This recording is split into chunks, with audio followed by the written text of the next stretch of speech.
Yan, pupunta na kami sa simbahan. Pagkabuhay. James! Daddy. Wala sila mami, no? Ayun si kuya.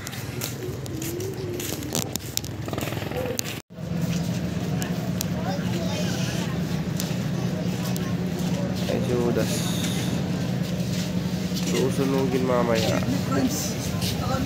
Sala na sapatos, sala na lang.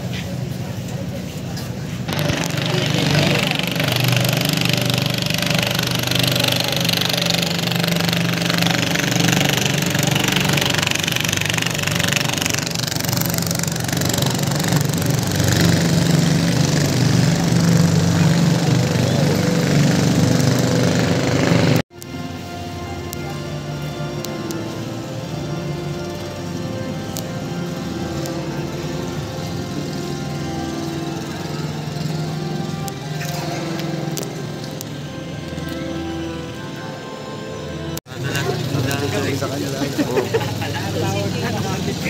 Andiyan dyan. Saan na ba si Geng?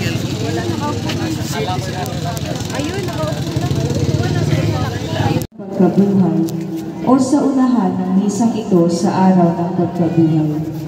Sa unang misa sa araw na ito, ang mga imahe ng pagkabuhay na maaaring magmula sa sementeryo ng parokyo at ng mahal na birhen na magmumula sa simbahan o sa bisita na malapit dito ay magsasalubong sa isang poong na malapit sa simbahan o sa may harap ng simbahan.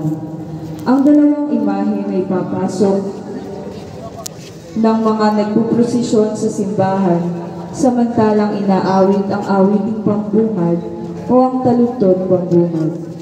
Kaagad isusunod ang papuri sa Diyos at ang panalangin pambungad. Bilang isang Pilipinong Katoliko, naniniwala tayong si Jesus ay muling nabuhay at siya ay napakita sa kanyang inang si Maria. Madaling araw ng linggo ng pagkabuhay, ipinagdiriwang natin ang pagtatagpo o sa mas kilalang tawag ay ang salubong ni Jesus na muling nabuhay at ng kanyang inang si Maria. Ang pagpuprosesyon ng dalawang napakagandang imahe, ang pagtatanggal ng belo sa namimighating si Maria, at ang mga maliliit na mga batang gumaganap na mga anghel, ang ilang dahilan kung bakit napakaganda at di kayang limutin ang pagdiriwang na ito ng salubong. Subalit mainam din na tanungin natin ang ating sarili kung ano nga ba ang kahulugan ng ating pagdiriwang ng salubong. Ito ay di lamang ang pagpapakita ni Jesus sa kanyang ina, kundi ang kanya ring pagpapakita sa atin, di lamang sa ina, kundi gayon din sa ating lahat na kanyang mga kapatid. Papaano siya nagpapakita sa atin sa pamamagitan ng kanyang mga salita, sa pagdiriwang ng banal na misa, sa pagtanggap ng banal na komunyon, siya patuloy na nagpapakita sa atin. Subalit ating ding pakatandaan na si Kristo ay nagpapakita sa atin sa tuwing tayo ay gumagawa ng mabuting bagay sa isa't isa. Siya ay nagpapakita sa atin kung tayo ay nagtutulungan, kung tayo ay humihingi ng tawad sa mga pagkakataong tayo ay nagkakasala. Si Kristo ay nagpapakita sa atin. Sa pagkakataong tayo ay nagpapatawad, siya ay nagpapakita sa atin. Kung tayo ay tapat sa ating pamilya at tapat din sa ating simbahan, si Jesus ay nagpapakita sa atin. Sa pagdiriwang ng salubong, si Jesus ay nagpakita kay Maria na kanyang ina. Subalit ating pakatandaan na ngayon, si Jesus ay nagpapakita rin sa atin na kanyang mga kapatid sa pagdiriwang ng Eucharistia.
Panginoong muling nabuhay. at sumayo rin. Dapat nga tayong magalak at magpasalamat sa Diyos Ama at kay Jesucristong anak niya. Hinugasan sa dugo ni Jesucristo ang kasamaan ng sangkatauhan. Noong unang panahon, iniligtas ng Diyos ang kanyang bayan mula sa pagkaalipin.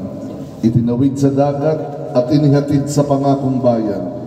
Sa bukang liwayway na ito, ating ipinagdiriwang ang paglaya natin mula sa pagiging alipin ng kasalanan at ang pagtawid ni Jesucristo.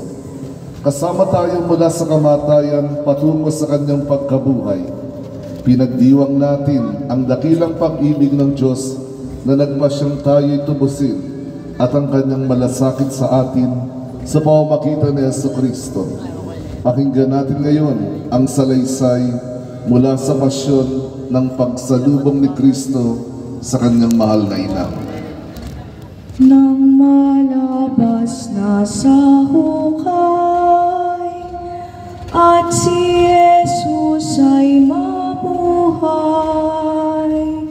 ang una niyang dinala ay ang inang namamanglaw, inaliw sa kalumbayan. Doon nga sa senapulo ay pinaroonan ni Kristo at binati ng ganito, yaong inang nangulo mo, lumbay ay di mamagkano. Abahin akong mapalad, karamay-ramay sa hirap. Tingin yaring iyong anak, ang loob ay namumuwag sa kapighati at sindak. Matuwan at lumigaya ang pungkot aking ina, yamang aking naganap na ang pagsakop ko sa sala sa tanang anak ni Eva. Napawin at nakaraan ang unos ng kasakitan, ngayon ay ang katuwaan.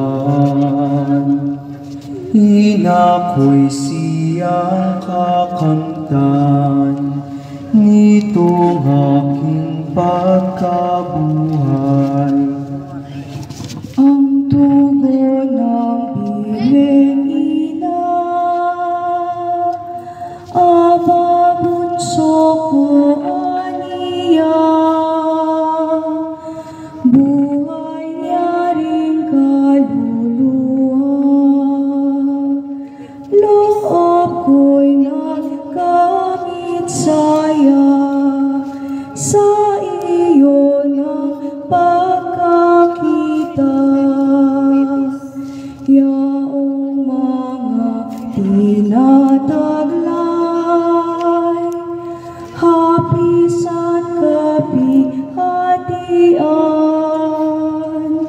ng puso kong nalulumbay, ngayo'y agad nahalingan ng malaking katuwaan. Ano pat ngayon nalubos ang tuwa kong di matapos, o anak kong sinta-iro, ang sukal ng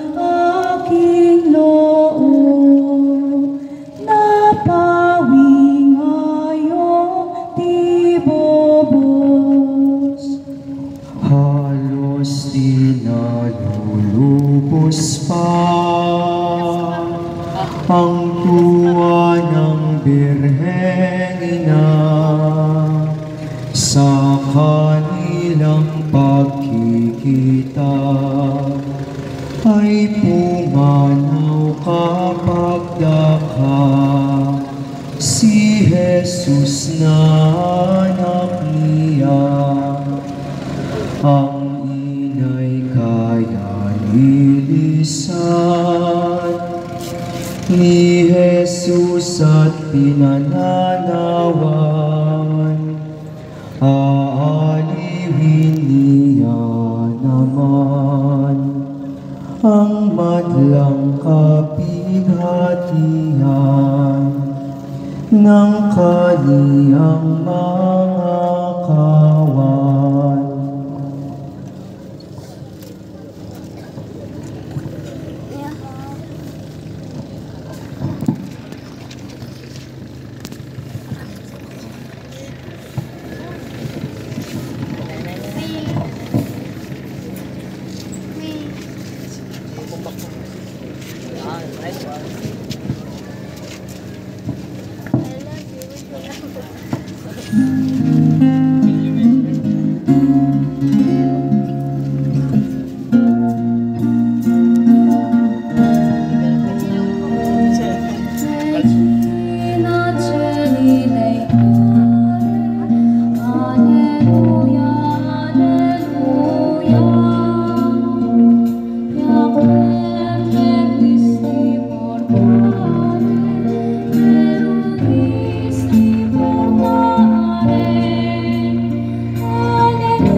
Matuwa ka at magalak, O Birhen Maria. Alleluia.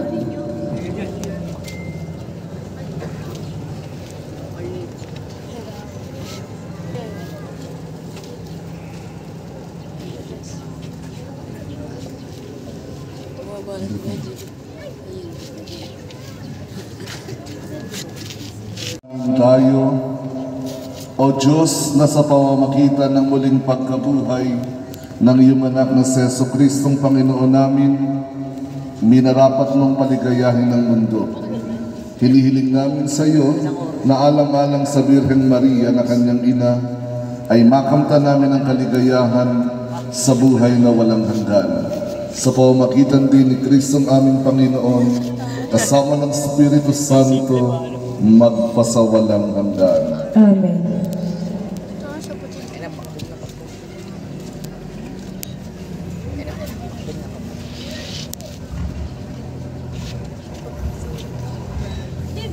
Bilang tanda ng pakikihati sa galak at saya ng ating mahal na ina sa muling pagkabuhay ng kanyang anak at ating tagapagligtas, pumanakpak tayong lahat at itutuloy natin ang posisyon.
Po, si Udas.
San Juana de Cuza.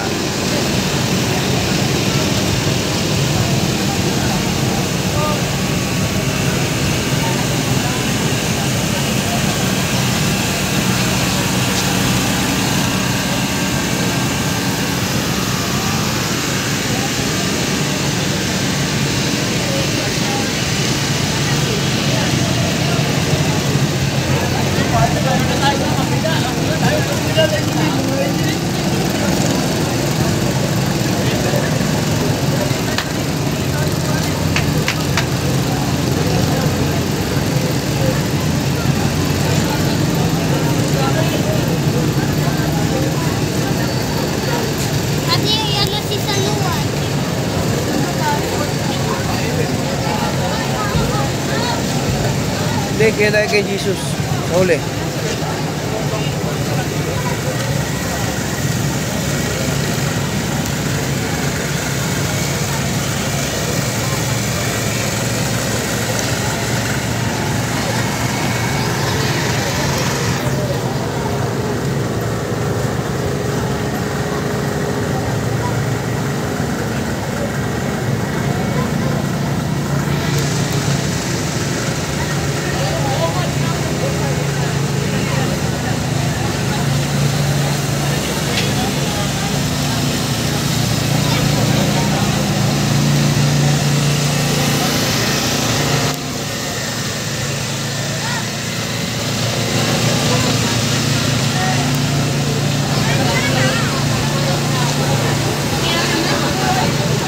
James, anuhan? Wala kayo sa walo.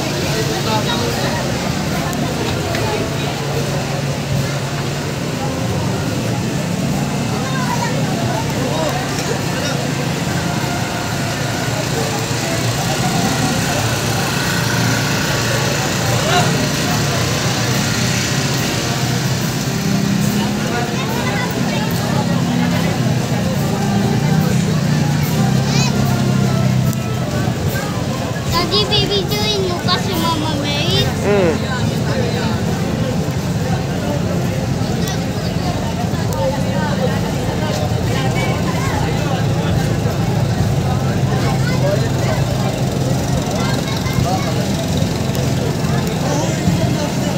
Yan, ganda lang ko.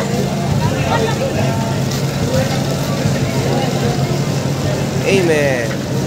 James, mag-amen ka, James. James, mag-amen ka, James. Ayun, mag-amen ka. Oo.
Ganda.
James.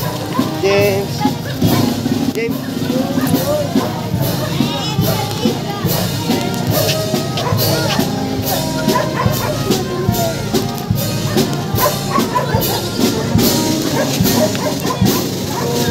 Ito si Aubrey.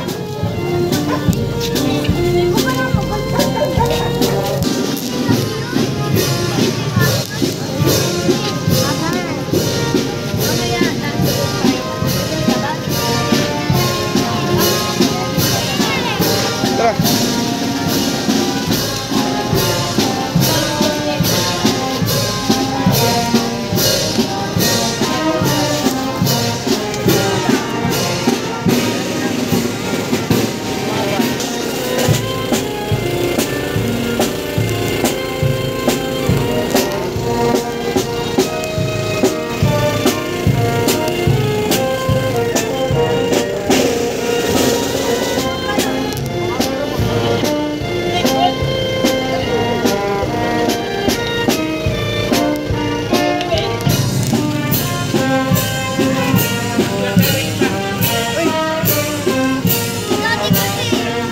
Kumapit ka.